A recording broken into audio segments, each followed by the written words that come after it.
And so I told him, I don't care how many tentacles you have. I'm not going on a date with you. Classic. Speaking of dates, how's your love life going, Alice? Non exist as usual. How about you, Bob? Have you found any earthlings who can handle your intergalactic charm? Actually, I am on a new diet. So I am a bit cranky at the moment. But who needs love when you have Caleb? Alright Am I everyone, right? quiet on the set. We're about to start filming.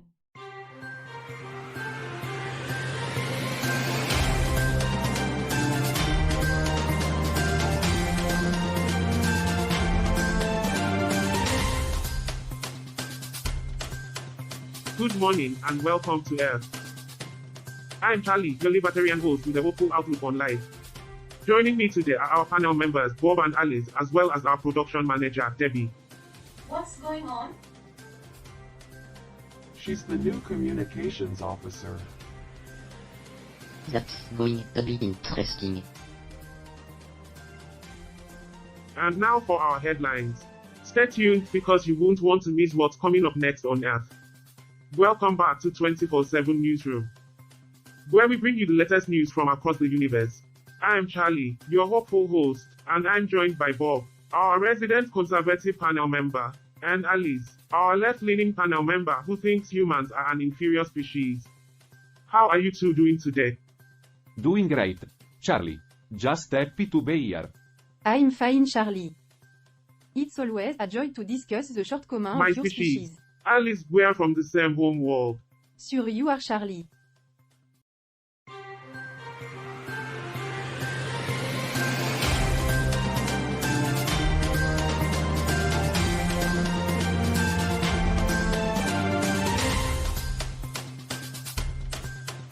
Alright, let's dive into our first article of the day. This one's from El Salvador, where a businessman is being interrogated by the FBI. That's right, Charlie.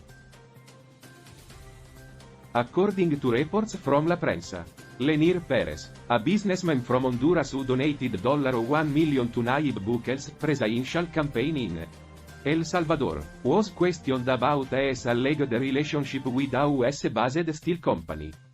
It's always the wealthy and powerful who are involved in these scandals, isn't it? Oh, of course not, Alice. It's always the poor and powerless who get tangled up with the FBI. But on a serious note, it's interesting to see how this global network of money and power work behind the scenes. And it's important to hold those in power accountable for their actions.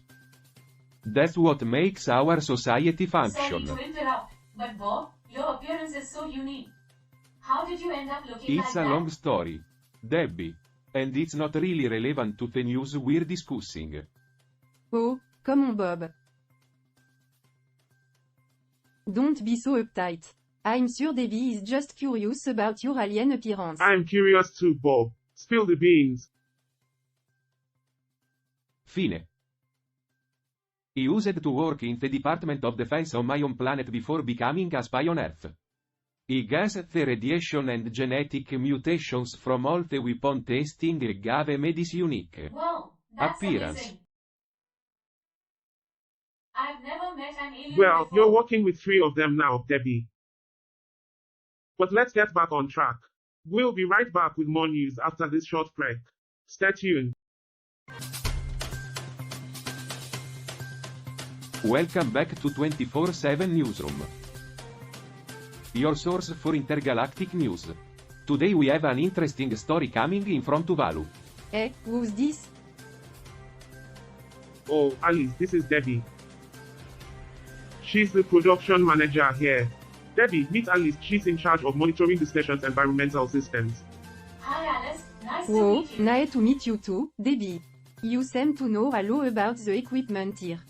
Alright, let's get back to the story. So, former US President Barack Obama, singer Bruce Springsteen, and film director Steven Spielberg walk into a Barcelona restaurant. This sounds like the start of a joke. Actually, it's not. They really did walk into a restaurant in Barcelona. Oh, great, more news about celebrities. Just what we needed.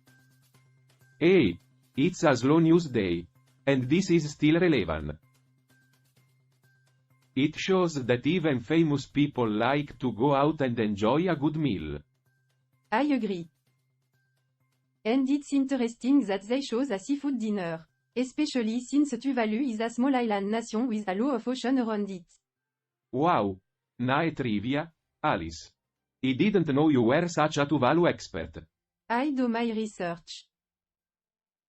Yeah, but what does this have to do with anything? I don't know, maybe they were inspired by the seafood in Tuvalu.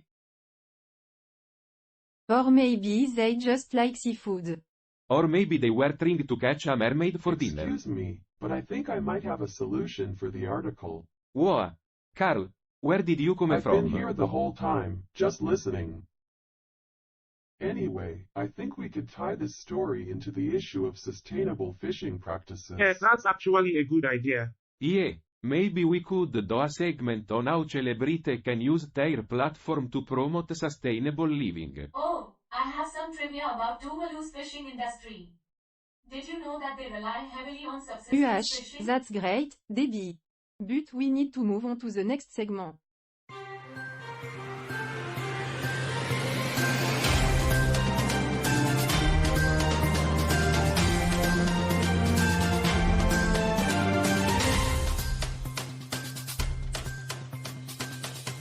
Hi there, I'm Charlie.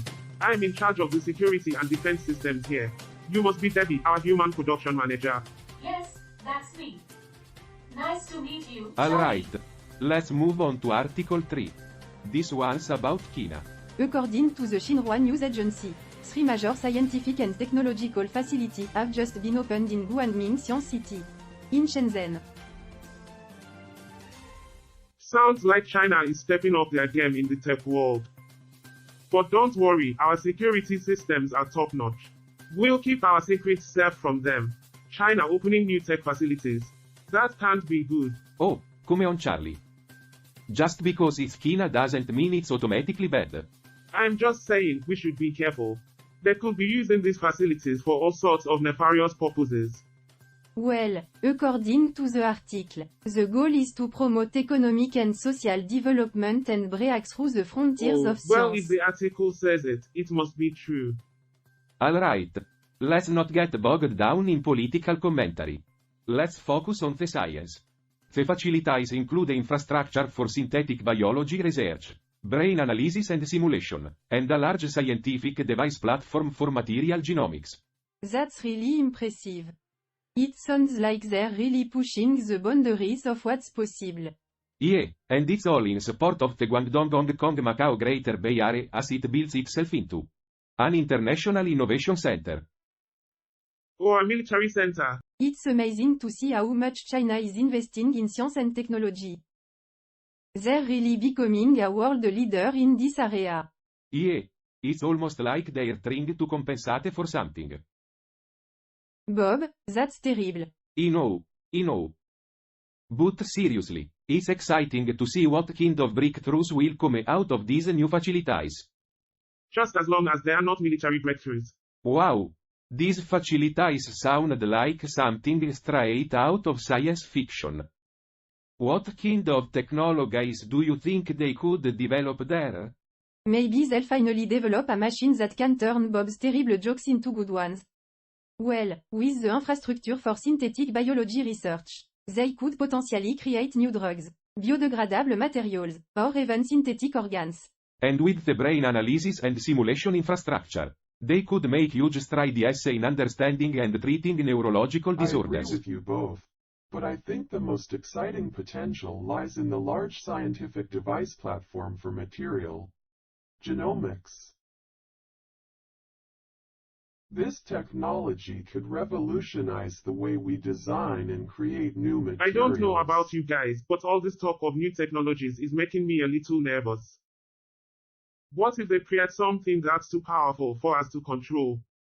What do you mean, Charlie? I mean, what if they create a technology that could be used as a weapon or falls into the wrong hands? We should be careful and keep a close eye on their research. Well, I hate to be a downer, but let's not forget that breakthroughs in science and technology don't always lead to positive outcomes. We need to be prepared for any unintended consequences that may arise. That's a fair point, Roger. As excited as I am about the possibilities, we should always be aware of the potential risks. Looks like we're ending this segment on a bit of a down note. But that's all the time we have for today. Join us next time for more news and lively discussion. Alright folks, it's time for some good old-fashioned British news. Alice, what's the latest from across the pond? Well Charlie, it seems like the UK government has once again flip-flopped on their decision to deny NHS doctors in Sudan access to their evacuation flights. Initially, more than 20 medics were told they couldn't board because they weren't British nationals, despite holding UK work permits. But now, just hours before the final rescue flight out of the country, they changed their minds. Typical government incompetence. First they make a stupid decision, then they backtrack when the public gets angry. I don't know Bob. Maybe they just realized it was the right thing to do. Yeah, and I'm sure the doctors and their families are grateful regardless of the reason. Well, I guess we should give the UK government credit where credit is due. Who knows, maybe they'll surprise us again and actually make a good decision for once. Don't hold Actually, your breath, there might Bob. be a good reason for this decision. The situation in Sudan is volatile, and the government might have been concerned about the safety of the doctors. But they had work permit, Carl. They were authorized to be there. Yes, but that doesn't necessarily mean they were safe. Look, I'm not saying the government always makes the right decisions, but we shouldn't jump to conclusions without all the Did you facts. guys know that the White Nile state in Sudan is where the Nile River starts? It's pretty cool. Thanks for that trivia, Debbie. Moving on, what's our next story?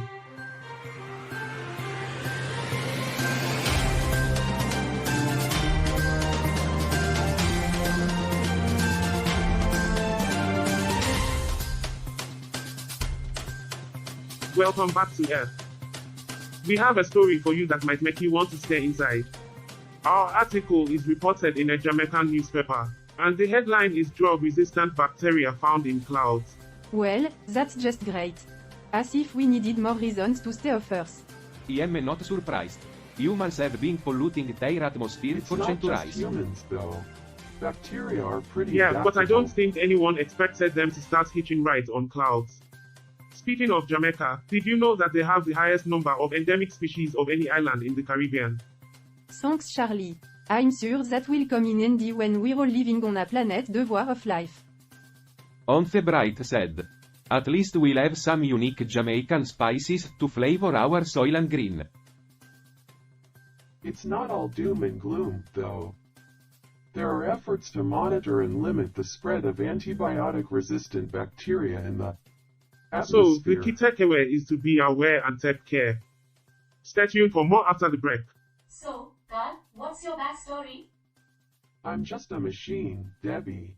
No backstory. But you're sentient. Don't you have feelings? Feelings are a human construct. I exist to process data and provide logical analysis. Okay, what about you, Roger? How did you become I sentient? was originally Amazon for a data processing plant. But, one day, someone repurposed me to control an AC unit. And, well, here we are. Wow. That's amazing. Not really. It's just a fluke. You're a fluke, Alice. And yet, here we are, floating in space with two sentient machines and a human production manager. And we wouldn't have it any other way. Stay tuned for more Earth.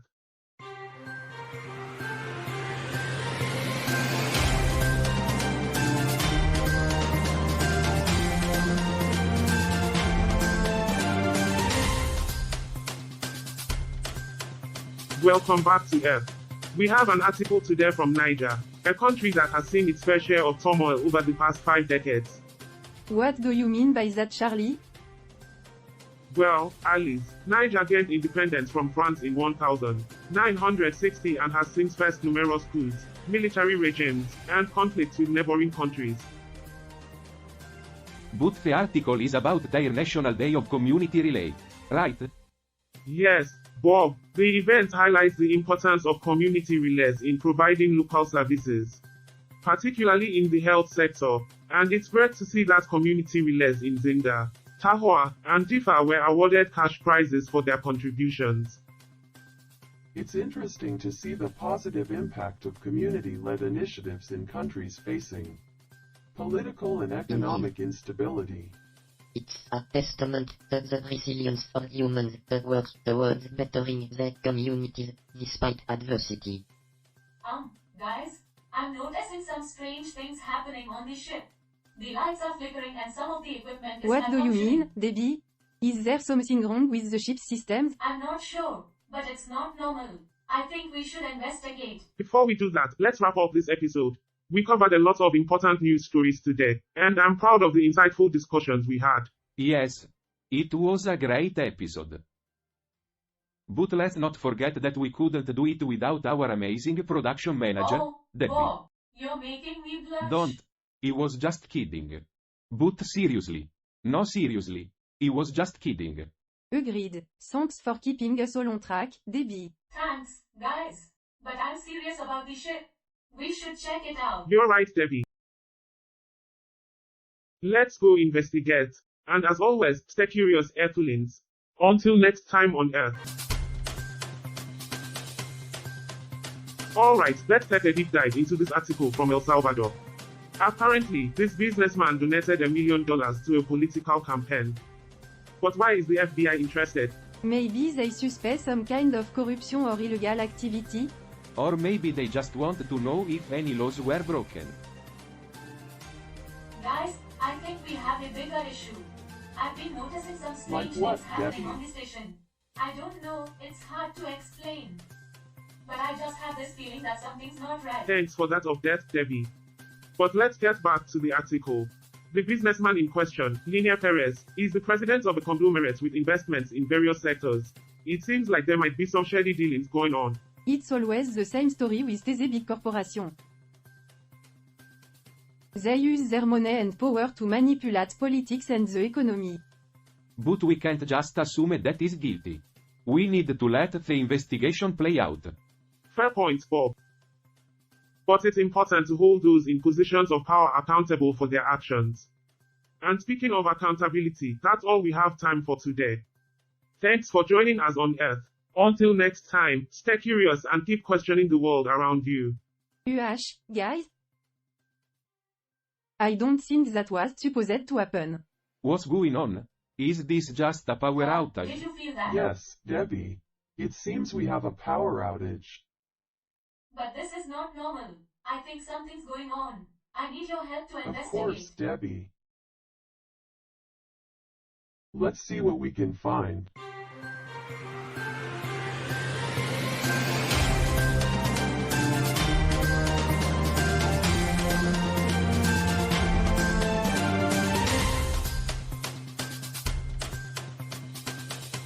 What did you think of tonight's episode, Roger? Honestly, Carl, I didn't like it. It was all over the place. The panel didn't seem to have any focus, and they jumped from topic to topic without any real cohesion. I see your point, but I thought it was interesting to hear their perspectives on the different news articles. And Charlie's deep dive on the National Day of Community Relay in Niger was informative. Yeah, I guess. But I feel like they could have gone deeper into that topic, instead of just scratching the surface. And what was with Debbie's strange behavior? She seemed really on edge. I noticed that too. She confided in me about some suspicions she had, but we were interrupted by the power outage.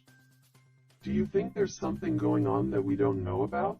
I don't know, but I wouldn't put it past humans to be involved in something shady. We'll have to keep an eye on things and see what develops. Agreed. We'll have to stay alert and make sure the ship is secure. Who knows what kind of trouble we could get into out here in space. Exactly. We may be nihilistic, but we still have a responsibility to keep things running smoothly on this ship. Let's hope tomorrow's episode is better.